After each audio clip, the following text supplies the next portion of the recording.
Boa noite a todos. É um grande prazer receber você e seus convidados.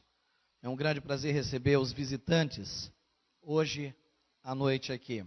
Eu gostaria de convidar você a abrir a sua Bíblia no livro de Eclesiastes. Eclesiastes, capítulo 4 e versículo 12. Eclesiastes, capítulo 4, versículo 12. Eu vou ler o texto para você. Diz assim o texto: um homem sozinho pode ser vencido, mas dois conseguem defender-se. Um cordão de 3 dobras não se rompe com facilidade. Hoje à noite nós estamos iniciando a série Servir. Tá? Nos próximos domingos, as mensagens que você vai ouvir têm a ver com servir. E hoje o tema da nossa mensagem é: todos somos responsáveis pelas conquistas ou não uns dos outros. Vou repetir. Todos somos responsáveis pelas conquistas ou não uns dos outros. Deixa eu começar fazendo uma pergunta para ajudar a entendermos o que hoje nós vamos falar aqui. Deixa eu começar com uma pergunta. Quem é que vocês acham que foram mais importantes para o Evangelho, ou para que o Evangelho chegasse até nós? Os homens ou as mulheres? Para o Evangelho chegar até nós, até você, para você conhecer o Evangelho. Você conheceu o Evangelho, não conheceu? Quantos aqui ouviram falar de Jesus alguma vez na sua vida? Isso aqui foi possível, chegar até a América do Sul, até nós, esse Evangelho. Chegou até nós, porque quem é que foi mais importante para que isso acontecesse? Os homens ou as mulheres? Deixa eu responder para você. A resposta para essa nossa indagação, a resposta para essa nossa pergunta, é que tanto os homens quanto as mulheres tiveram papéis importantíssimos na divulgação, na propagação do Evangelho, até que esse Evangelho chegasse até nós. Tanto homens quanto mulheres foram importantes na propagação do ministério de Jesus Cristo. Foram importantes durante o ministério do apóstolo Paulo. Mas quando você começa a se aprofundar na palavra de Deus, a tentar descobrir alguns detalhes da palavra de Deus, você vai comprovar um fato inegável. O fato inegável é que as mulheres, elas estiveram mais presentes nos momentos importantes, tanto do ministério de Jesus, quanto do ministério do apóstolo Paulo. Acreditam nisso? As mulheres, elas estiveram mais presentes nos momentos importantes do ministério, mais do que os homens. Aí a mulherada vibra nisso, né? Ainda mais nessa onda de mulheres empoderadas, né? Olha, eram empoderadas, né? É bom você falar corretamente, porque essa semana eu ouvi uma dizendo assim: olha, eu sou uma mulher empolerada. Empolerada é outra coisa, tá? Na verdade, se a mulher quer ser empoderada na vida cristã, ela precisa estudar muito a Bíblia para ela ter poder do Espírito Santo. E o poder do Espírito Santo, de acordo com a palavra de Deus, Colossenses capítulo 3, verso 16, só vem por intermédio da palavra de Deus. Mas esse não é o assunto. Então, nós vamos ver na Bíblia que as mulheres, elas tiveram papéis importantes na propagação do Evangelho, do ministério de Jesus, do ministério do apóstolo Paulo. Nós vamos ver nas Sagradas Escrituras que é comprovado que as mulheres, elas estiveram presentes em momentos importantes, tanto do ministério de Jesus, quanto do ministério do apóstolo Paulo. Mas eu gostaria de chamar a sua atenção para outros detalhes. para outros pontos importantes. Se nós pararmos para perceber, as mulheres, biblicamente, elas investiram mais recursos quando se fez necessário do que os homens. Acreditam nisso? As mulheres investiram mais recursos no ministério de Jesus, no ministério do apóstolo Paulo, do que os homens. Deixa eu lhe dar alguns exemplos e fazer você pensar comigo, porque o bom da Bíblia é quando você pensa em conjunto com quem ministra a palavra, com quem está pregando. Deixa eu fazer uma perguntinha para você. Antes da morte e da ressurreição de Jesus, você lembra de alguém ter comprado algo caro e dado a Jesus? Antes da morte e da ressurreição.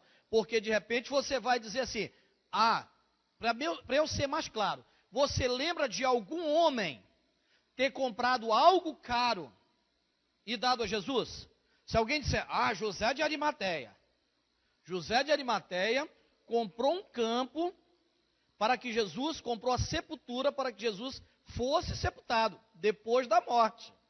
O investimento dele foi depois da morte. Mas enquanto Jesus era vivo, não há menção, exceto de uma mulher que comprou um frasco de nardo, um perfume muito, muito caro, e que chegou diante de Jesus, pegou esse frasco e derramou nos pés de Jesus. E depois o que foi que essa mulher fez?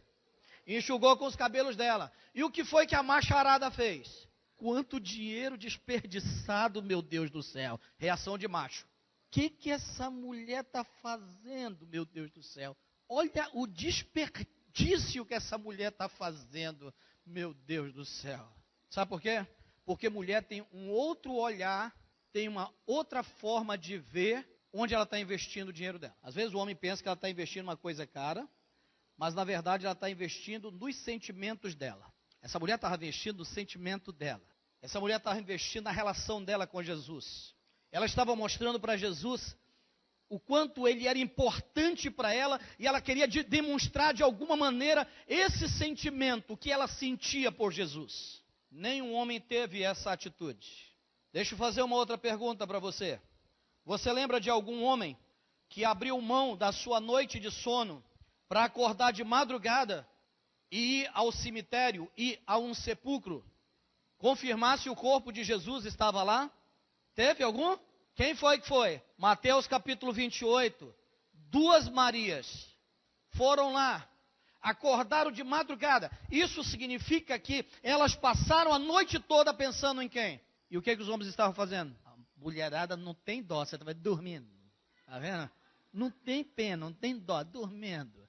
Mas é verdade. Os homens não se importaram e as mulheres estavam lá. Jesus, vamos ver, amanhecer, nós vamos lá correndo. Quem sabe não roubaram o corpo do nosso Jesus? Acordaram cedinho, duas mulheres, duas Marias, foram até lá de madrugada, no cemitério, no sepulcro. Deixa eu fazer uma outra perguntinha para você. Em alguma parte da Bíblia, você lembra de ter lido sobre um homem que resolveu investir toda a renda do seu comércio no ministério do apóstolo Paulo? Você lembra? Atos 16 diz que só quem fez isso foi uma mulher. Sabe qual era o nome dela? Lídia. Ela tinha um comércio na cidade de Filipe e ela era vendedora de púrpura. Sabe o que é isso? Ela era muito rica. Era um tipo de peça, de roupa, que somente os nobres usavam. E ela, quando se converteu, ela disse, a partir desse momento, eu vou sustentar o ministério do apóstolo Paulo. Tudo que eu ganhar, eu vou investir na obra de Deus. Um homem faz isso? Isso é louco. Outro dia, eu pedi de um irmão que tem uma loja de material de construção. Falei, irmão, estão precisando de 2 sacos de cimento. Ele falou, 2 sacos de cimento, pastor? 2 sacos de cimento aumentou, ó. Falei, não, é para o senhor doar. Ele falou, está falando sério, pastor? Ah, miserável. Aí tinha uma mulher perto dele. Aí sabe o que a mulher falou? Pergunta aí do irmão Nélio. quantos sacos estão precisando e o que está precisando? Aí o Nélio disse, não, está precisando uma carrada de seixo, está precisando uma carrada de areia, e está precisando, o Nélio já foi logo, né, aproveitando a situação, e está precisando de 20 sacos de cimento. Aí ela falou para o dono do material de construção, ela falou, não precisa mais o senhor dar os 2 sacos não, eu vou dar 15 sacos, eu vou dar a carrada de seixo, e eu vou dar areia. Ela falou para quem? Para o dono do material de construção.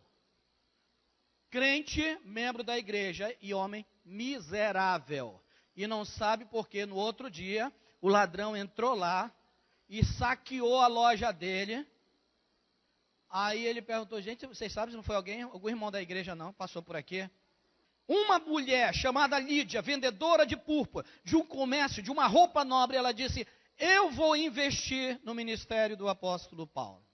Você vai encontrar, meus irmãos, diversas vezes, em diversos lugares, casos de muitas mulheres que são responsáveis pelo sustento da obra de Deus.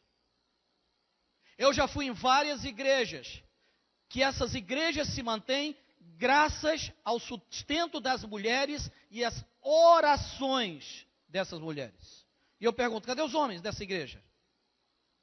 Aqui, graças a Deus, que nós temos alguns homens que são participativos. Mas eu quero lhe falar outra coisa. Muitas mulheres são responsáveis não somente pelo sustento da obra de Deus, mas muitas mulheres, as famílias só estão de pé ainda por causa delas. Porque senão já teria afundado a família todinha. É ela que tem sido a força, é ela que tem sido a guerreira de oração, é ela que tem chamado, é ela que tem alertado, é ela que tem dito, olha a hora, vamos para a igreja, gente, não podemos esquecer de Deus, vamos, é ela quem é que chama. E por isso essas famílias, elas ainda estão debaixo da intervenção divina e da misericórdia de Deus. Se você for parar para pensar, na maioria das vezes, Deus ele tem evitado castigar com severidade muitos maridos que já eram para estar na disciplina de Deus, e Deus não tem castigado esses maridos, não tem descido a sua mão dura de disciplina sobre a vida desses maridos, às vezes por causa do papel de uma mulher que ainda está na presença de Deus, que está servindo a Deus, que está clamando, que está intercedendo, que está colocando a sua vida à disposição do ministério, que está servindo a Deus com amor. E aí Deus poupa a vida desses maridos e a vida de filhos que não querem saber de nada com Deus. É por isso que eu digo que mulheres são responsáveis não somente pelo sustento de muitas igrejas, mas são responsáveis também de evitar que a disciplina de Deus caia sobre sua família. Você vai também verificar que na maioria das vezes Deus, ele evita castigar filhos por causa do clamor, por causa da intervenção, por causa da dedicação ministerial que algumas mulheres realizam na obra de Deus. Eu lembro da minha mãe, quantas vezes eu acordei 3 horas, 4 horas, e eu vi a minha mãe ajoelhada ao pé da cama, orando pelos filhos, tanto os que estavam na igreja, quanto aqueles que haviam se desviado. E você sabe quando foi que a disciplina de Deus começou a cair sobre a vida dos meus irmãos que estavam desviados? Sabe quando foi? Diga aí quando foi. Quando a minha mãe partiu para a eternidade. Sabe por quê? Porque o último fio, o último cordão, o cordão de 3 dobras, o último que tinha restado, não tinha mais o papai. O último cordão de 3 dobras, que orava a Deus, que clamava a Deus pelos filhos, foi cortado na morte dela. E quando aquele cordão foi cortado, caiu dali aquele menino que estava suspenso pelas orações, protegido, para não cair naquele poço e acabar com a vida dele. Mas quando uma mãe foi embora para a eternidade, cessaram as orações, cessaram o clamor, cessaram a intercessão. E eu vi os irmãos que eu tive, que eu tenho, que se desviaram do caminho do Senhor, cada um pagar o preço da desobediência de terem feito escolhas erradas na vida. Eu lembro antes de morrer, quando mamãe chegou e pediu para 3 dos irmãos, eu era um deles, e ela disse: filho, eu quero pedir uma coisa só de vocês, uma coisa que só vocês podem fazer, não deixem de orar pelos irmãos de vocês, para que eles voltem para os caminhos do Senhor, por favor. Isso era um pedido de quê? De uma mãe. Ela entendia perfeitamente que nós poderíamos continuar orando a Deus, mas nem todo mundo tem o amor e a dedicação e a persistência que uma mulher mãe tem, de orar por sua família, de orar pelos seus. Nem os irmãos têm. E talvez nós tenhamos aqui sentados, nesse auditório, mulheres que só pensam em si e nem por si mesmo oram. Que estão aqui sentados por sentar, emburradas, e que vieram para essa igreja, não sabem nem por que estão vindo. Imagina, se os filhos das que oram estão pagando, imagine os seus. Que você não está nem aí para Deus. Que a vida só interessa para você.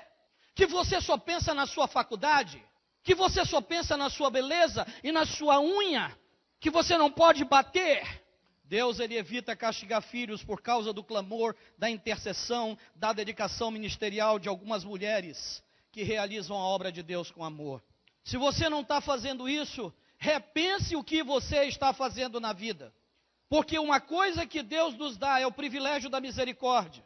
A misericórdia de Deus, ela pode durar 1 dia, 2 dias, 3 dias, ou ela pode durar, como diz a Bíblia, para sempre. Quantos maridos nós temos aqui hoje no auditório? Você tem medo de dizer que você é marido? Cuide de falar aí, porque senão o negócio vai pegar para você. Quantos de vocês que estão com a mão levantada têm certeza, e essa certeza é certeza de morte.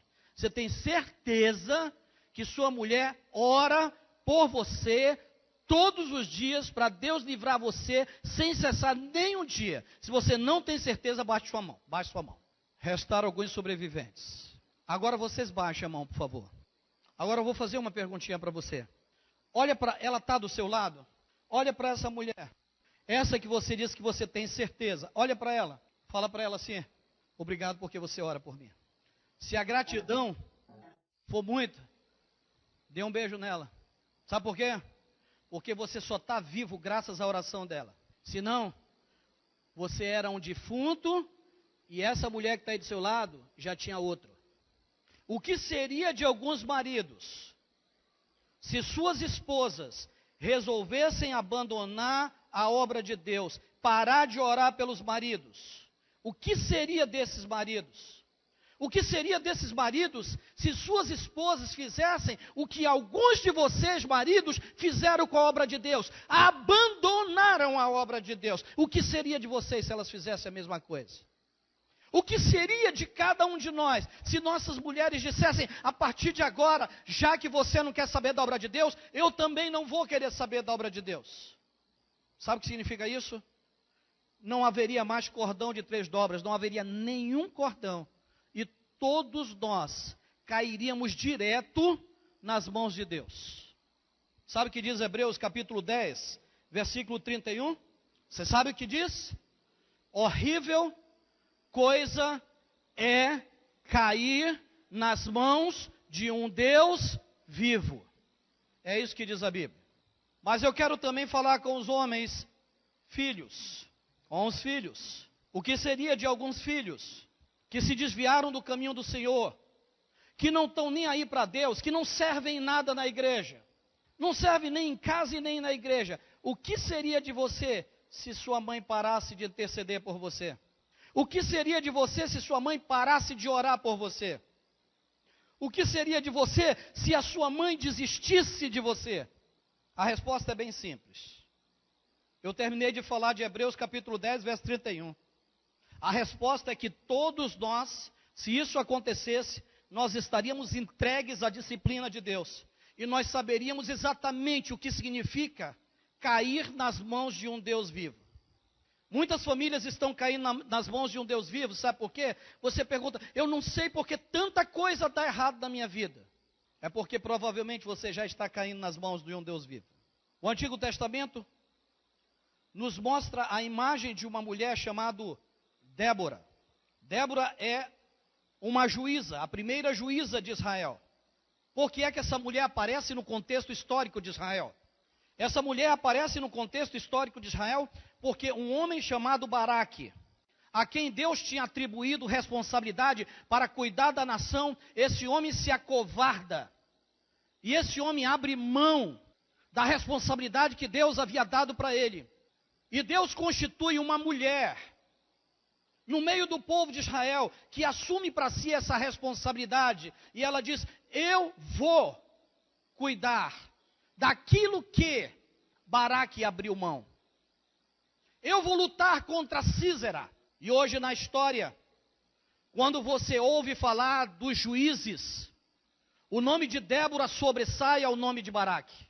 Muitos maridos, muitos homens estão perdendo a grande oportunidade de serem reconhecidos por Deus, de serem abençoados por Deus, de terem seus nomes perpetuados por Deus, porque estão abandonando as responsabilidades que Deus tem colocado nas suas mãos e deixado suas mulheres assumirem essas responsabilidades. O chamado de Deus para cada um de nós, homem, é que eu e você, que recebemos essa dádiva de Deus, desse gênero de Deus, chamado masculino homem, é que nós fomos chamados por Deus para sermos provedores de nossos lares, sacerdote de nossos lares, profeta de nossos lares, pastores de nossos lares, incentivadores dos nossos lares. Quando você pergunta, qual será que foi o quadro que Deus planejou, pastor? Eu vejo que o quadro que Deus planejou, eu vejo que o propósito de Deus não é que a mulher sobressaia ao homem, e nem tampouco que o homem sobressaia à mulher. O quadro que Deus planejou, o propósito de Deus é que homens e mulheres, diante dele, sejam vistos da mesma maneira. Deus quer olhar para um pai dentro de um lar cristão. Deus quer olhar para uma mãe dentro de um lar cristão e ver que ambos intercedem na mesma intensidade por seus filhos, sem que um sobressaia ao outro. Deus quer olhar para as nossas famílias cristãs e ver que o marido serve na igreja tanto quanto a mulher serve na igreja, que um não sobressaia ao outro, mas que ambos servem a Deus. Agora, que tristeza é Deus olhar e ver, avaliar e enxergar que nesse momento nem você homem está servindo a Deus, nem você mulher está servindo a Deus. E como é que você pode dizer que você é um cordão de 3 dobras? Um cordão de 3 dobras tem a parceria com Deus. Você, sua esposa e Deus. Mas quando você corta os cordões, você perde a parceria de Deus. Muitos maridos estão cortando a parceria com Deus. E é por isso que só está ficando um único cordão. E quando essa mulher corta essa parceria com Deus, acabou-se tudo. O propósito de Deus é que homens e mulheres sirvam na mesma intensidade, com o mesmo amor, com a mesma disposição.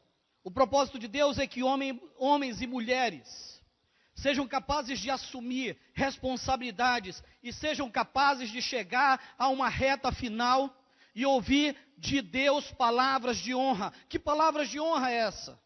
São aquelas palavras que Jesus Cristo disse: servo bom e fiel, entra no gozo do teu Senhor. Serva boa, serva fiel, entra no gozo do teu Senhor. Entra no lugar de alegria, entra no lugar de repouso do teu Senhor. Por quê? Porque você se empenhou em ser um bom servo, em ser uma boa serva. Mas hoje eu quero falar para você que Deus, eu quero falar para você um alerta de Deus. Eu quero deixar a você um alerta de Deus. Tem coisas que nós esquecemos. E uma das coisas que nós esquecemos e que nós precisamos lembrar diariamente é que Deus avalia cada família diariamente. Não pense que a sua família está fora da avaliação de Deus. Deus avalia todos os dias a nossa família e Deus avalia todos os dias a nossa casa. A partir do momento que você entrega a sua vida a Deus, Deus vai avaliar a sua família, Deus vai avaliar a sua casa. O que significa avaliar? Significa que todos os dias Deus se preocupa em descer até a sua casa para saber como você está. Como cada membro da sua família está. Por que é que Deus faz isso? Deus, ele faz isso porque o nosso Deus, ele quer que todo chefe de família tenha a mesma postura, tenha a mesma atitude que Josué teve quando ele apresentou a família dele diante do povo de Israel, e ele declarou em alto e bom som. O que foi que ele disse? Diante de todo o povo de Israel.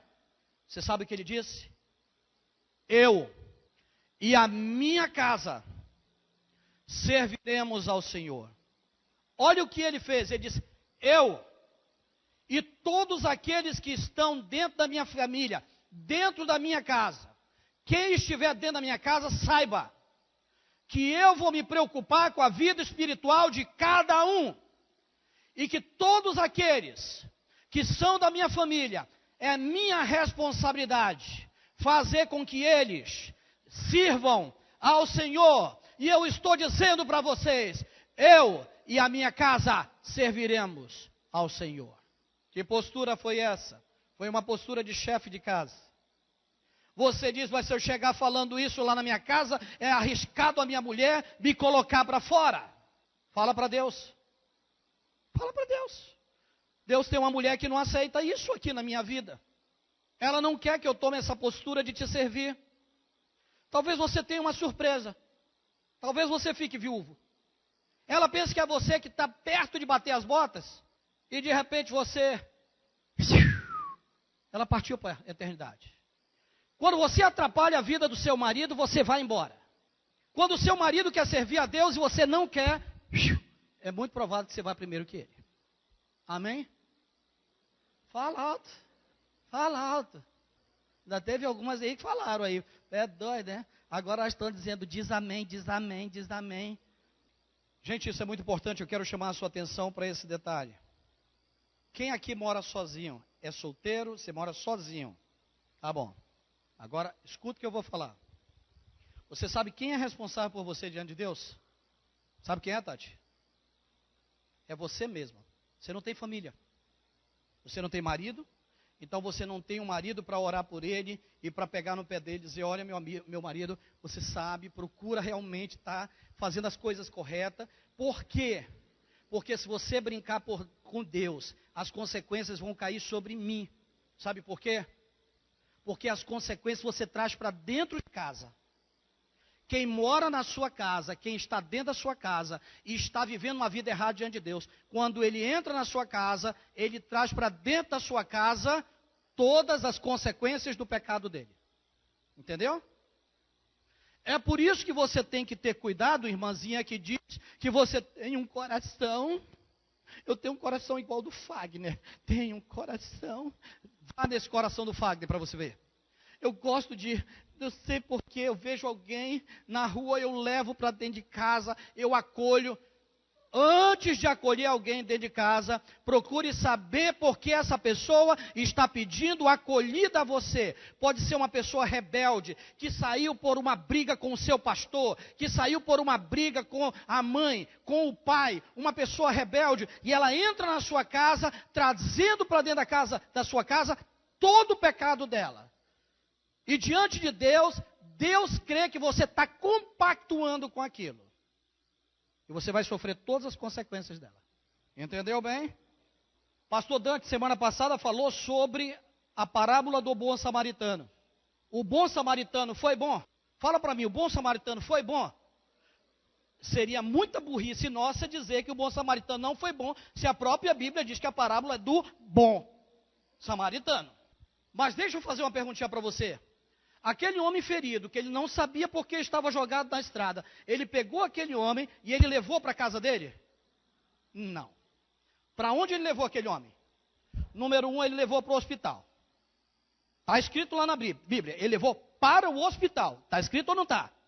Por que ele levou para o hospital? Para curar aquele homem.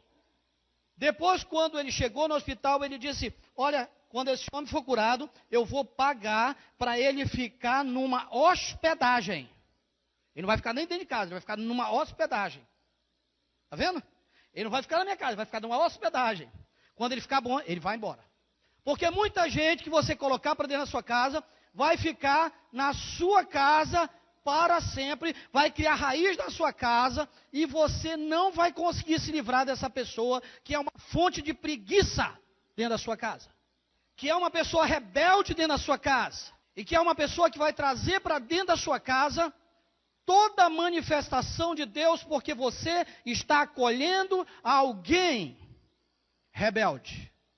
Aí tem os irmãozinhos assim, que estão sozinhos, de vez em quando aparece um e diz: olha, posso ir lá morar na tua casa? Por que você está indo morar? Ah, porque eu briguei com minha mãe, com meu pai. Sabe qual é a primeira coisa que você tem que dizer para ele? Irmão, quem briga com pai e mãe não tem lugar na minha casa. Vaza. Por que você está vindo para cá, para o nosso estado? Ó, você que está vindo para cá de outra igreja, eu vou ensinar um discurso para você se dar legal comigo, para a gente se entender bem. Quando você for entrevistado por mim e eu perguntar: por que você está vindo de outra igreja? Não diga: eu briguei com o pastor. Ah, porque eu não fui com a cara do pastor, eu não vou com a sua cara também. Na hora eu vou levantar e você pode ir embora. Porque se você brigou com o seu pastor, o que você vai querer comigo? Hã? Deu para você entender? Então, se essa semana você já marcou uma entrevista comigo, e era isso que você ia falar, então muda o discurso. Porque não precisa nem você vir mais me procurar. Porque se você brigou com o seu pastor, eu não quero você aqui, porque você é rebelde. Você, mas você nem ouviu a minha história? Não, acerta com ele. Quando estiver em paz com ele, aí pede para ele ligar e dizer: olha, tem um irmão aí que vai lhe procurar, ele está em paz comigo, fico em paz com você. Entendeu? Entendeu? Porque quem coloca Jonas dentro do barco, mesmo sem saber, sofre as tempestades junto com ele também. Se hoje Deus avaliasse a sua família, aliás, ele pode acreditar, avaliasse? Não. Hoje Deus está avaliando a sua família. Deixa eu fazer uma perguntinha.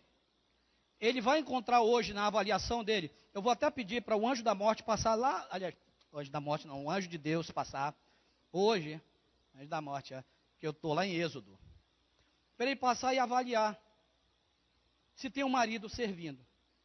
Porque na parábola do joio e do trigo, aquilo que não serve é tirado fora. Se você é um crente e você não está servindo a Deus, o seu tempo aqui na terra já passou. Sério. Não sou eu que estou pedindo: ah, pastor, vou para a igreja para o pastor ficar me amaldiçoando, e agora eu estou com medo de voltar para cá, porque eu não sei nem se eu vou voltar vivo ou morto. Falei nada disso. Não disse nada disso. Se você não está servindo para servir, Deus vai avaliar que o seu tempo já passou. E olha, meu irmãozinho, procura, nós vamos ter feira de ministérios na igreja. Procure alguma área para você servir a Deus em 2019. Procure uma área para você servir a Deus. Procure uma área, mulher, para você servir a Deus. Não espere só o seu marido estar servindo. Ei, filho, ei, filha, procure uma área para servir. Porque quando Deus vier avaliar, Ele vai avaliar a família, toda a família, os membros da família.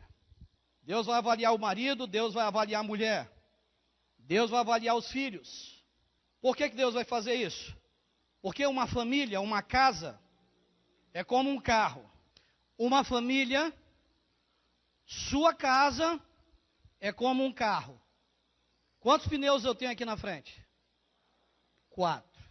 Deixa eu lhe dar alguns exemplozinhos. Se você é sozinho, você não é um carro. Você só tem um pneu. Você é um monociclo. Você, Tati, é um monociclo. Lauzemir, você é um monociclo. Você vai entender depois que eu vou falar. Você diz: ah, só é eu e o meu marido. Então vocês são 2 pneus. Vocês são uma moto ou uma bicicleta. Ah, lá em casa nós somos 3. Vocês são um triciclo. Ah, lá em casa nós somos 4. Vocês são um carro. Pastor, lá em casa nós somos 10. Vocês são uma carreta. Sua família, sua casa, pode ser um monociclo, uma bicicleta, uma moto, um triciclo, um carro ou uma carreta. Agora, eu quero que você pense comigo. O que acontece com um carro em que apenas um dos pneus está perfeitamente calibrado, enquanto 3 pneus estão totalmente murchos, estão totalmente vazios? O que acontece com esse carro? E ele diz, o motorista diz, eu quero chegar em Presidente Figueiredo. Ele vai chegar em Presidente Figueiredo? Qual é a possibilidade desse carro chegar em Presidente Figueiredo? Eu não vou alongar, mas eu quero mostrar para você o seguinte. Quando apenas um na sua família está bem com Deus, a possibilidade de toda a família, o carro é toda a família, se dá bem nos projetos, se dá bem nos sonhos, se dá bem nas metas, é 0. Quando só um está bem com Deus. Isso é fato. A Tati é só uma. Se ela não estiver bem com Deus, ela vai prejudicar ela sozinha. Ednelson e Luzia, só são eles 2. Se Ednelson não estiver bem com Deus, o Ednelson vai prejudicar a Luzia. Se a Luzia não estiver bem com Deus, a Luzia vai prejudicar o Ednelson. Por quê? Porque todas as nossas conquistas dependem uns dos outros. Cordão de 3 dobras. Na sua casa, todas as suas conquistas dependem das pessoas que estão debaixo do seu teto. Se elas não estão bem com Deus, as suas conquistas não virão no tempo que você tanto deseja. E às vezes você pergunta, eu não sei porque a gente faz tudo certinho, eu me mato de trabalhar e as coisas não dão certo.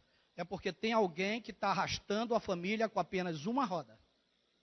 Tem gente arrastando família, que é uma verdadeira carreta, apenas com 2 rodas. Você sabe que até mesmo as crianças, elas precisam ter os seus pneuzinhos calibrados para que os seus papais tenham sucesso nas suas conquistas, nas suas metas, nos seus planos, nos seus projetos, nos seus propósitos. Até as criancinhas, até a criancinha de 1 ano, ela é responsável pelo sucesso dos papais dela. Sabe por quê? Mesmo com 1 ano, ele é uma rodinha ali atrás, que apoia a família. É um triciclozinho. E ele precisa estar bem. Mas como é que uma criança vai estar bem, pastor? Deixa eu lhe falar uma coisa importante. A melhor fase de aprendizado do ser humano é de 0 aos 4 anos. Segunda coisa que eu quero falar para você. O primeiro campo de cognição de um ser humano é o visual. Quando você ensina para a criança, 1, 2, 3, 1 ano de nascido, 1, 2, 3, 4, 5. Aí a criança fica com o olho duro assim para você. 1, 2, 3, 4, 5. Ela regalou os olhos. Ela abriu o campo de cognição dela. Todas as vezes que ela ouvir alguém, 1, 2, 3, ela vai associar a você. Satanás é tão esperto que Satanás descobriu que o campo de cognição visual é o primeiro acesso de uma criança, que hoje está assim de vídeos proliferados nas redes sociais, para as crianças ficarem vidrados desses vídeos. Tem uma porcaria chamada Felipe Neto, que é Felipe Neto, o nome dele, cara do diabo mesmo, que está acabando a vida das suas crianças, e vocês estão dando um tablet e mandando os seus filhos assistirem esse camarada, que está acabando com a vida dos seus filhos. Não chore amanhã. O campo visual dos seus filhos vê coisas que os seus olhos não enxergam. Se você quer colocar o seu filho para ter um aprendizado melhor, use musiquinhas bíblicas, histórias bíblicas. Meu neto tem 1 ano e eu sou conhecedor e crente de que isso aqui é verdadeiro, eu falei para minha filha, eu sei que o sucesso do Leandro no trabalho dele se deve à relação da Rízia com Deus. Se a Rízia não estiver bem com Deus, o Leandro não vai ter sucesso no trabalho dele. Eu sei que o sucesso da Rízia no trabalho dela se deve à relação do Leandro com Deus. Se o Leandro não estiver bem com Deus, a Rízia não vai ter sucesso no trabalho dela. Eu sei que o trabalho do Leandro e da Rízia só terão sucesso todos os planos se o Noah estiver bem com Deus. Ele, puxa, a vida pegou, olha o pobrezinho, um aninho, ele já está espertinho. Eu saio, eu compro livros, uns livros grossos. E você sabe como é que eu leio para ele? Eu leio de maneira que ele identifique cada palavra. Eu estou passando a ele um método de alfabetização que ele pode aprender. Como? Eu coloco aqui o meu dedo sobre a letra. Eu coloco o meu dedo aqui. E está escrito, Deus fez o céu. Então, está escrito aqui, Deus fez o céu. O meu dedo vai em cima de onde tem Deus. Deus, e eu olho para ele. Deus fez o céu. Isso é o céu, Noah. O céu.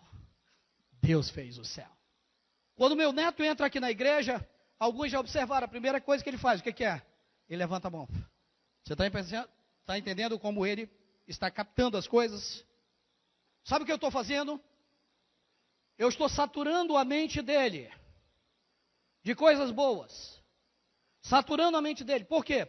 Porque eu sei que à medida que eu vou passando isso para ele, ele vai colaborar com o sucesso da vida dos pais dele.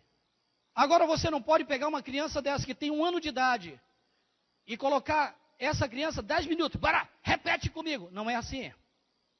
Uma criança de 1 ano de idade, o tempo dela de aprendizagem, de retenção de aprendizagem, equivale no máximo a 1 minuto. Ela não vai lhe dar mais atenção do que 1 minuto. Todos nós precisamos entender que nós somos como um carro. O sucesso de cada um dentro de uma família depende do outro, da relação do outro com Deus.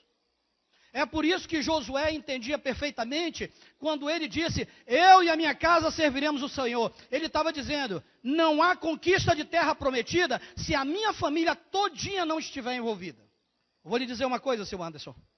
Se a sua mulher não estiver envolvida na obra com você, você vai trabalhar feito um condenado e você vai tomar um chute no traseiro.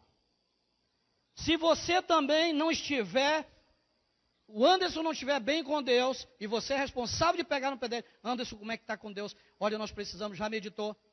Se você quiser ter sucesso na vida, você tem que cuidar dele. Se você quiser que sua filha tenha sucesso na vida, você tem que cuidar de quem? Dela. Se você quiser que ele tenha sucesso na vida, você tem que cuidar de quem? Dele. Um tem que cuidar do outro. Sabe por que você tem que se preocupar com o Gabriel, Thelma? Porque o sucesso do Geônios depende do sucesso do Gabriel. Da relação dele com Deus. Como é que está a sua relação com Deus? Como é que está a relação da sua família com Deus? Como é que estão os pneus da família de vocês com Deus? Talvez a pergunta seja, pastor, qual é a atitude a tomar numa situação dessa? Eu diria para você que a primeira coisa que você tem que fazer, quando você identificar que há problemas no seu carro, você precisa parar. Não adianta um só que está com o pneu calibrado tentando carregar a família. Tem que parar. Por que tem que parar? Porque senão, até mesmo aquele que está com o pneu bem calibrado com Deus, vai sofrer danos, vai se danificar. Então tem que parar e fazer o quê? Ir para o borracheiro, ir para Deus. Chegar na presença de Deus e dizer, Deus, calibra todos os pneus da minha casa. Calibra os pneus da minha família. Puxa, mas tem uma oração que é tão difícil a gente orar, que eu não tenho coragem de orar, mas que Deus, infelizmente, Ele tem que agir. É por isso que a gente tem que ter muito cuidado. Sabe qual é? É receber do borracheiro, que é um especialista em pneus. o seguinte diagnóstico: esse aqui não tem mais jeito, ele vai ter que ser substituído. Eu não gostaria que você e sua família chegasse nesse estágio. Eu não gostaria que nenhum membro da sua família chegasse nesse estágio. Eu não gostaria que você chegasse nesse estágio. Eu preferiria que você parasse o carro neste momento, saísse do carro e olhasse para o primeiro pneu que é você e perguntasse: como é que eu estou? Eu estou bem, Deus? Como é que minha mulher está? Se você percebeu que não está bem calibrada, chega com ela e diz: amor, vamos nos calibrar. Porque o sucesso de um depende da qualidade ou da condição de todos. Olhar para os seus filhos e ver como é que está o meu filho. E não adianta querer matar o filho, tem que chegar e dizer: filho, vamos calibrar. E se o filho disser: não quero, infelizmente, quando o borracheiro, o especialista chegar, talvez você vá sofrer, mas o pneu vai ter que ser substituído. Eu espero que você tenha entendido essa mensagem. Entendemos? Entendemos? Saia daqui refletindo sobre isso. Se nada mais do que eu falei você lembrar, se nada mais do que eu falei você lembrar, se nada mais do que eu falei você lembrar, olhe para cá para frente e lembre desses 4 pneus. Senhor nosso Deus, Senhor nosso Pai, que hoje o Senhor tenha falado profundamente aos nossos corações. E obrigado por tua palavra. No nome de Jesus. Amém. Amém, Jesus.